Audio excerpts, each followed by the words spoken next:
This is Jamie Drummond for Good Food Revolution. We are here on the Beamsville bench at Malivoire with winemaker Shiraz Mottiar. How are you today, sir? I'm doing pretty well, and it's a busy day, so you know, I feel like there's still lots to go. It's the beginning of harvest. So tell me about the 2013 harvest for you, where you stand right now, where you hope it's going to be going, and what your hopes and ambitions are for this year's vintage. You know, 2013 has been probably the biggest yo-yo of a season I've ever experienced. We've had, you know, a cold fall or a cold spring, big heat waves, loads of rain, as I'm sure you can recall. And it's just been all over the map, and it felt pretty cool to me. So I thought, you know, we were going to get some, you know, a nice late season, you know, maybe picking in late September through October.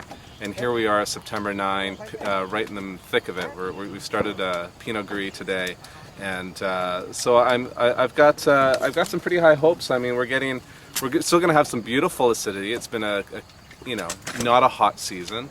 But we're getting some really nice warm weather here at the end of the growing season, so things are catching up, and as long as the rains stay away, we should have a pretty good season. Are there any grapes in particular that you think are going to do very, very well in 2013? Well, you know, I think you know, the aromatic white varieties for sure. For us, that'll be Gewürztraminer. I'm seeing our Chardonnays are starting to develop some really nice flavors as well, so I'm very excited about that. And Gamay is looking good as always. So you know, Gamay is one of those varieties that just no matter what you throw at the season, it comes out on top. So I'm always looking forward to Gamay. Now, Pinot Noir is a big grape for you. I noticed you didn't mention that there. Is that because it could go one of two ways? Know, I could have gone forever if you wanted me to. Okay. Pinot can always go one or two ways. It's you know, this is for us winemakers. This is probably the most tense time of the year.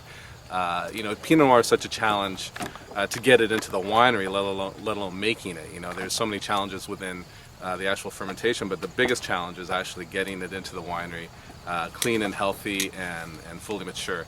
And so right now we're just at the cusp where we're waiting for the flavors to develop in the grape, watching the acid sort of get into the comfort zone that we're looking for.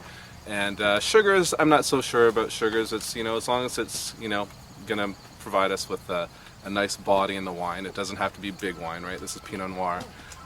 We should be in good shape there. So, you know, but you never know. It's because they're thin-skinned, they're tight clusters.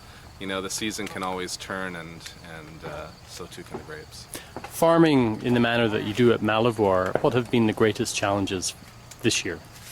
This year, it's just, you know, it's just keeping the fruit clean with all the rains that we've had, sort of just managing the canopies. So, you know, we've had a healthy canopy here. Some years we don't have quite as much leaf foliage. This year we do, so we've had to continually summer prune to make sure there's good airflow and sunlight. That's been one of our biggest challenges. And because there's been a lot of rain, crop load has been a challenge too. You want to make sure that the vines aren't taking in all this rain and creating a crop that's too big. You know, you really want to stay within that zone where you know you're going to get quality fruit. Well, Shiraz, thank you very much for joining us today at Good Food Revolution. We wish you all the best with the rest of the harvest, and we look forward to tasting the fruits of your labour in the future. All right, thanks, Jamie. Thank you. Bye.